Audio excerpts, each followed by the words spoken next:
नमस्ते बच्चों। Poetry and grammar paper के अंतर्गत हमने 3-4 कविताएं पढ़ चुके हैं। कबीरदास की दोहे और तुलसीदास के दोहे, सूरदास के पद, ये सब हमने पढ़ चुके हैं।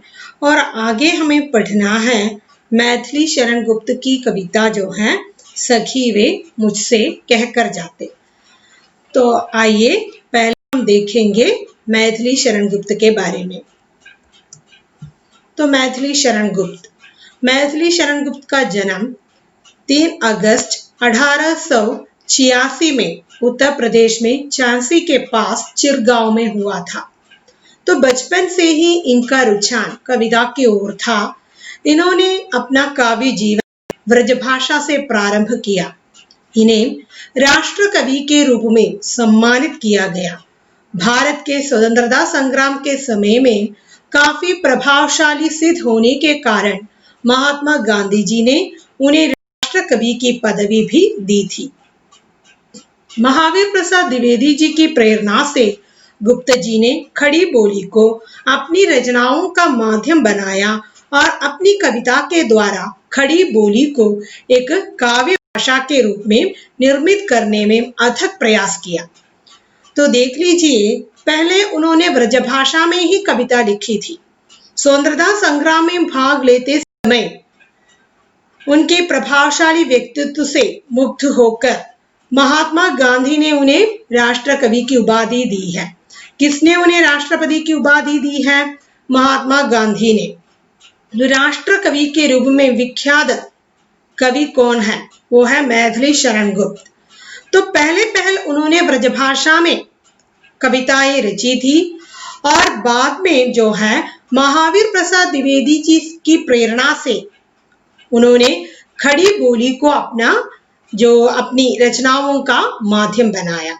तो ब्रजभाषा में भी उन्होंने कविताएं रची हैं और एक खड़ी बोली में भी उन्होंने कविताएं रची हैं। तो उनका जन्म कहाँ हुआ, कब हुआ, इसके बारे में जानना आवश्यक है।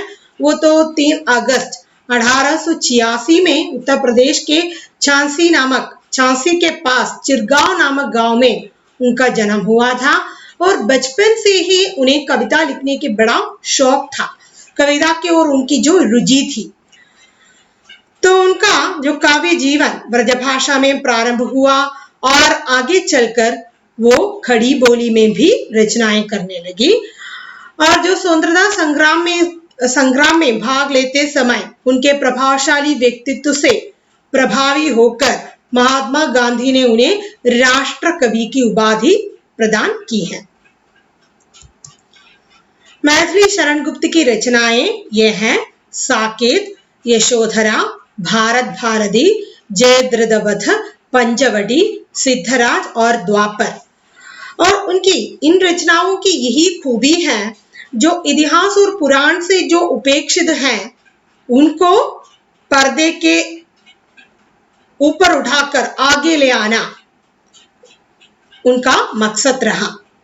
अक्सर हम रामायण पढ़ते समय हमारा ध्यान जो है राम और सीता पर ही सिमट कर रह जाते हैं। सीता के व्यक्तित्व की ओर और राम के व्यक्तित्व की ओर हमारी एक रुझान हो जाती है, हमारा ध्यान उस पर ही पड़ जाते हैं। लेकिन कभी भी किसी ने भी लक्ष्मण की पत्नी उर्मिला के बारे में सोचा नहीं है। तो इस प्रकार पर्दे के पीछे छिपे रहने वाले व्यक्तित्व को पर्दे हटाकर आगे ले आना मैथिली शरण गुप्त की बहुत बड़ी खूबी है। तो साकेत उर्मिला की विरह व्यथा को उजागर करने वाले एक काव्य है। तो उसी प्रकार यशोधरा कौन है? वो तो आप जानते हैं। यशोधरा जो है बुद्ध की पत्नी है। जो हमारे जो गौतम बुद्ध हैं उनकी पत्नी है यशोधरा। तो गौतम बुद्ध अचानक महल छोड़कर चले जाते हैं। जो लोगों के बीच में, जनता के बीच में जो दुख है उसकी जड़ को खोजने के लिए वो दुख कैसे हो जाता है, इसे समझने के लिए एक दिन अपनी पति से भी कहे बिना वो राजमहल छोड़कर चले जाते हैं। तो गौतम बुद्ध के चले जाने के बाद उनकी पत्नी की क्या दशा है उस पर किसी भी रचनाकार ने ध्यान नहीं दिया है। तो उस पर भी हमारे जो मैथिली शरण गुप्त की जो ध्यान पड़ जाता है और उन्होंने उसे आधार बनाकर ही यशोधरा काव्य की रचना की है। हम यहाँ पर जो सखी वे मुझसे कहकर जाती कविता पढ़ रहे हैं, वो कविता जो है यशोधरा का ही एक भाग है। यशोधरा से ली गई भाग ही यशोधरा से लिए गए भाग ही हमें पढ़ने को रखा हुआ है। भारत भारती भी स्वतंत्रता संग्राम के समय लिखी गई कविताओं का एक संकलन है। जयद्रथ वध पंचवटी जो है राम की जो सीता की कथा से संबंधित है। फिर सिद्धराज द्वापर, ये सब उनकी रचनाएं हैं। साकेत, यशोधरा, भारत भारती, जयद्रथ वध, पंचवटी, सिद्धराज और द्वापर। आइए देखेंगे यशोधरा के भाग यानी कि सखी वे मुझसे कहकर जाती कविता। देखिए, सिद्धि हेतु स्वामी गए यह गौरव की बात, पर चोरी चोरी गए यही बड़ा व्याख्यात। सखी वे मुझसे कहकर जाते, कह तो क्या मुझको वे अपनी पदबाधा ही पाते। मुझको बहुत उन्होंने माना, फिर भी क्या पूरा पहचाना। मैंने मुख्य उसी को जाना, जो वे मन में लाते। सखी वे मुझसे कहकर जाते। इस प्रकार जो है गौतम बुद्ध महल छोड़कर चले जाते हैं, तो इस पर शिकायत करती हुई यशोधरा जो है अपने अंतरंग सखी से बातें कर रही है, नहीं तो किसी सखी से वो अपनी व्यथा के बारे में बता रही है। तो यशोधरा अपनी सखी से बता रही है, सिद्धि हेतु स्वामी गए, यह गौरव की बात है। सिद्धि प्राप्त करने के लिए मेरे स्वामी तो महल छोड़ के चले गए हैं, ये मेरे लिए बहुत गौरव की बात है। साधना एवं सिद्धि प्राप्त करने के लिए मेरे पति जो है ये महल छोड़ के चले गए, ये तो मेरे लिए बहुत गौरव की बात है, गर्व की बात है। पर चोरी चोरी गए यह बड़ा व्याख्यात है। व्याख्यात का मतलब है दुख। सिद्धि प्राप्त करने के लिए वो तो इस महल को छोड़ के चले गए, ये मेरे लिए गर्व की बात है, लेकिन वो मुझसे कहे बिना चोरी चोरी चुपके चुपके चले गए, ये मेरे लिए बहुत बड़ा व्याख्यात सिद्ध हो रही है, मेरे लिए अपार दुख का कारण बन जाता है। इस प्रकार उनका चोरी चोरी चुपके चुपके चले जाना। सखी वे मुझसे कहकर जाते, कह तो क्या मुझको वे अपनी पद बाधा ही पाते। हे सखी, वे मुझसे कहकर जाते तो क्या मैं उसका पद में बाधा उपस्थित कर डालती, क्या मैं उसे रोक देती।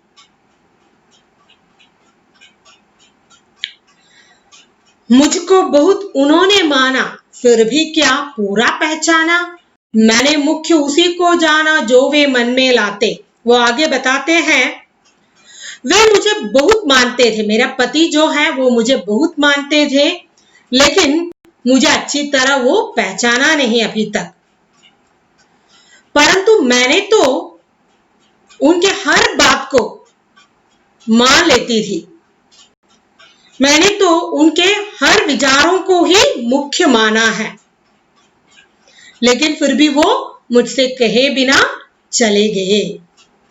तो यहाँ पर यशोधरा बता रही है कि सिद्धि प्राप्त करने के लिए मेरे पति इस महल को छोड़ के चले गए, ये मेरे लिए बहुत गर्व की बात है, लेकिन वो तो मुझसे कहे बिना चोरी चोरी चुपके चले गए, ये मेरे लिए बहुत बड़ा दुख का कारण बन गया है। यदि वे मुझसे कहकर जाते तो क्या मैं उसके पद में बाधा उपस्थित कर देती, मैं उसे जाने से रोक देती। उन्होंने तो मुझे बहुत अधिक माना है, मुझे आदर सम्मान दिया है, लेकिन उसने मुझे पूरी तरह पहचाना नहीं।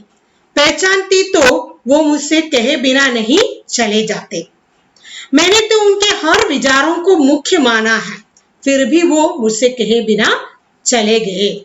उसे तो मुझसे कह के जाना ही चाहिए था। आगे देखिए, स्वयं सुसज्जित करके क्षण में प्रियतम को प्राणों के पण में हमें भेज देती है रण में, क्षात्र धर्म के नाते सखी वे मुझसे कहकर जाते। यशोधरा आगे बता रही है कि स्वयं सुसज्जित करके क्षण में प्रियतम को प्राणों के पण में हमें भेज देती है रण में, क्षात्र धर्म के नाते। हम जो नारियां जो है क्षात्रीय धर्म निभाने वाली स्त्रियां जो हैं, अपने जो सगे संबंधियों को, पति को, बेटे को सुसज्जित करके प्राणों को पण में रखकर उन्हें हम ही रण क्षेत्र में भेज देती है। ऐसे एक नारी होने के बावजूद भी मेरे पति जो है मुझसे कहे बिना चले गए।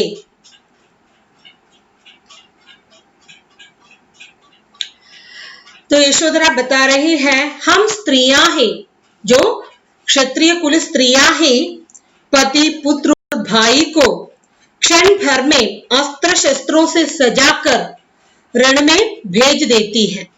और इस प्रकार भेजकर जो है हम अपना जो क्षत्रिय धर्म निभाते हैं। उनके प्राण जो खतरे में हैं, ये जानने के बावजूद भी हम उन्हें सुसज्जित करके रण क्षेत्र में भेज देती है। ऐसे एक स्त्री होने के बावजूद भी मेरा पति जो है मुझसे कहे बिना चले गए। हुआ न यूं भी भाग्य अभागा, किस पर विफल गर्व अब जागा, जिसने अपनाया था त्यागा, रहे स्मरण ही आते, सखी वे मुझसे कहकर जाते। वो मुझसे कहे बिना चले गए।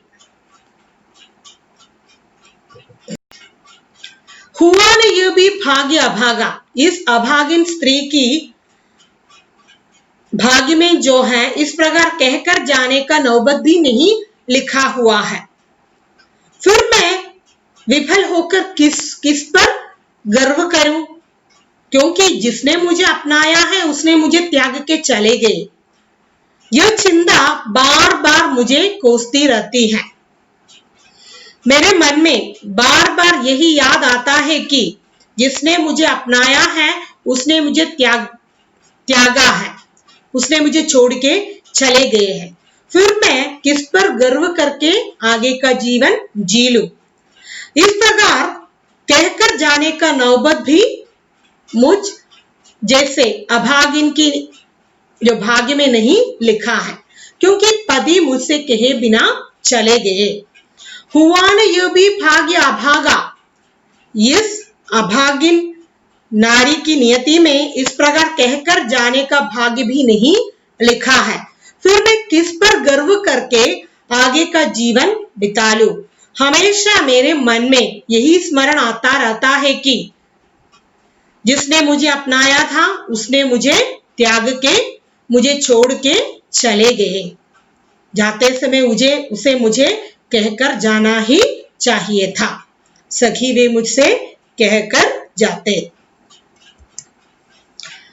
नयन उन्हें है निष्ठुर कहते, पर इनसे जो आंसू बहते, सदैव हृदय वे कैसे सहते, गए तरस ही खाते। सखी वे मुझसे कहकर जाते। उनके वियोग में मैं दिन रात रोती रहती हूँ, तो मेरी नयनों से आंसू बहते रहते हैं। इसी कारण नयन जो है मेरे पति को निष्ठुर कहते हैं। पर इनसे जो आंसू बहते, मेरी आंखों से जो आंसू बहते रहते हैं, इसी कारण मेरी आंखें जो हैं अपने पति को निष्ठुर कहते हैं। सदैव हृदय वे कैसे सहते, मेरा हृदय तो कैसे इस व्यथा को सह लेते। गए तरस ही खाते, वो तो ऐसे चले गए और मुझ पर तरस ही उन्हें खाना चाहिए, दया और करुणा प्रकट करना ही चाहिए था, लेकिन वो दया और करुणा प्रकट किए बिना ऐसे ही चले गए। हे सखी वे मुझसे कहकर जाते। उनके जो वियोग में जो है मेरी आंखें भर आती हैं, आंसू टपकती रहती हैं। इन आंसुओं के सहारे नयन उन्हें जो है, मेरी आंखें जो है अपने पति को निष्ठुर ठहराते हैं। मेरा हृदय किस प्रकार इस व्यथा को सह पाते, कतई नहीं सह पाते। वे तो चले गए, लेकिन जाते समय मुझ पर दया और करुणा प्रकट करना ही चाहिए था। जाते समय मुझे एक बार कहकर ही जाना चाहिए था, लेकिन वो कहे बिना चले गए। आगे देखिए, जाए सिद्धि पावे वे सुख से, दुखी न हो इस जन के दुख से, उबालम बुधु मैं किस मुख से, आज अधिक वे भाते सखी वे मुझसे कहकर जाते। तो आगे यशोधरा बता रही है, वे जाए सभी प्रकार की सिद्धियां हासिल करें, सुखपूर्वक साधना करें, मेरे दुख से वो कभी दुखी न हो जाए। मैं किस मुख से उसे उलाहना दूं, शिकायत दूं? यदि वे ऐसा करते तो मुझे बहुत भाते, सखी वे मुझसे कहकर जाते। वो तो ऐसे चले गए सिद्धि हासिल करने के लिए, वो सिद्धि हासिल करे और सारी जो साधना के माध्यम से उन्हें सुख प्राप्त हो जाए। मेरे दुख से वो कभी दुखी मत हो जाना चाहिए। यदि वो दुखी हो जाए तो मैं किस प्रकार उनके सामने अपनी शिकायत प्रकट करूं? यदि वो मेरे दुख से दुखी है तो मुझे यही आभास हो जाएगा कि वो मुझे अधिक भाते हैं, वे अधिक मुझे प्यार करते हैं, फिर भी उसे मुझसे कहकर जाना ही चाहिए था। तो यहां पर यशोदा जो है अपने पति पर शिकायत करने के बावजूद भी वो अपने पति को सभी प्रकार के सुख प्रदान करना ही चाहते हैं, सभी प्रकार के सुख उन्हें हासिल करना ही वो चाहती है। तो इसलिए वो बता रहे हैं कि वो तो चले गए, उन्हें सारे के सारे सिद्धि प्राप्त हो जाए, सुख से वो साधना कर सके, मेरे दुख से वो कभी दुखी मत हो जाना चाहिए उन्हें। यदि वो दुखी हो जाए तो मैं किस प्रकार उनके सामने खड़े होकर शिकायत करूं? तो यदि वो दुखी हो जाए तो मुझे समझ लेना चाहिए वो मुझे कितना अधिक भाता है, फिर भी उसे मुझे कहकर जाना ही चाहिए था।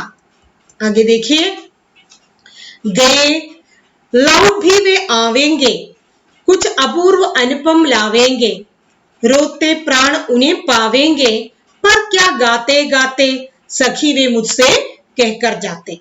आगे यशोधरा बता रही है, यदि वे गए तो एक दिन लौट कर ही आएंगे और मेरे लिए कुछ अपूर्व चीजें, अनुपम चीजें लेकर आएंगे, लेकिन जब वो आएंगे तब मेरे रोते हुए प्राण ही उन्हें प्राप्त हो जाएंगे। इतनी अधिक व्यथा मैं सह लेती हूँ, उनके आने के पहले कभी मेरा प्राण तो चले जाए, मुझे पता नहीं, इतनी अधिक व्यथा मुझे सहना पड़ रही है। यदि वे मुझसे कहकर जाते तो मेरे प्राण पता नहीं किस किस प्रकार से उनका गुणगान करते रहते हैं। यदि वे मुझसे कहकर गए तो मैं उनके गुणगान करते करते अपने यह जिंदगी बिता लेती, लेकिन वे मुझसे कहे बिना चले गए। वो तो चले गए तो एक दिन जरूर लौट आएंगे और मेरे लिए कुछ अपूर्व चीजें लेकर आएंगे, लेकिन उस समय जो है मेरे जो रोते हुए प्राण ही उन्हें प्राप्त हो जाएंगे। है सखी, यदि वे मुझसे कहकर जाते तो मेरे प्राण पता नहीं किस किस प्रकार से उनका गुणगान करते रहे, मैं उनका गुणगान करके इस प्रकार जीवन बिता लेती, लेकिन उसने तो मुझसे कहे बिना कहीं चले गए। तो यहाँ पर यशोधरा की जो व्यथा, जो विरह व्यथा ही हम देख रही हैं। तो यशोधरा अपनी विरहाग्नि में तबकर अपनी अंतरंग सखी से, नहीं तो अपनी एक सखी से बता रही है कि अपने प्रियतम जो है घर छोड़ के उनसे कहे बिना चले गए हैं सिद्धि प्राप्त करने के लिए। ये तो बहुत बड़ी गर्व की बात है, लेकिन वो तो मुझसे कहे बिना चोरी चोरी चुपके चुपके चले गए, ये तो मेरी व्यथा को और भी बढ़ा लेती है। और ये भी नहीं, यदि वो मुझसे कहकर गए तो मैं क्या उनके जो पद की बाधा बन जाएगी? उन्हें तो मालूम है कि मैं तो क्षत्रिय स्त्री हूँ। क्षत्रिय धर्म के पालन करने के लिए मैं ही अपने पति भाई सबको हम लोग जो है सुसज्जित करके रणक्षेत्र में भेज देती थी। ऐसे जानकर भी, जानने के बावजूद भी उसने मुझसे कहे बिना चले गए। इस प्रकार कहकर चले जाने का नौबत भी मेरे भाग्य में नहीं लिखा है। तो जिसने मुझे अपनाया है उसने मेरा त्याग दिया है। यह जो बात बार बार मेरी याद में आती रहती है और मैं किस पर विफल गर्व करके आगे का जीवन जी लूं। और मेरी आंखों से जो आंसू की बूंदें टपकती रहती है, इसके माध्यम से आंखें जो हैं उनके पति को, मेरे पति को निष्ठुर ठहराते हैं। मेरा हृदय इस पीड़ा को सहने के लिए तैयार नहीं है। जाते समय उसे मुझ पर दया या करुणा प्रकट करना ही चाहिए। उसे तो मुझसे कहकर ही जाना चाहिए था ना। और वो तो चले गए, सिद्धि हासिल करे, उन्हें सब प्रकार के सुख मिल जाए। मेरे दुख से वो कभी दुखी मत हो जाना। यदि उन्हें दुख पहुंचाए तो मैं किस मुंह से उनका सामना करूं, उनका सामना करके मेरी शिकायतें उनके सामने व्यक्त करूं। और चले गए तो वे जरूर लौटकर एक दिन आ जाएंगे और मुझे अनुपम जी से लेके आएंगे, मुझे प्रदान करेंगे। लेकिन उस समय जो है मेरे रोते हुए प्राण ही उसे प्राप्त हो जाएंगे। यदि वो मुझसे कहकर जाए तो मेरे इस रोते हुए प्राण उनके गुणगान गाते गाते ऐसे जिंदगी बिताएंगे। तो यही यशोधरा कहना चाहती है। यशोधरा के विधा के माध्यम से मैथिली शरण गुप्त भी हमसे यही बताना चाहते हैं। तो इतना कहकर आज के लिए मैं समाप्त करती हूँ। और एक कवि को लेकर और एक कविता को लेकर मैं फिर से हाजिर हो जाऊंगी। तब तक के लिए विदा लेती हूँ। धन्यवाद।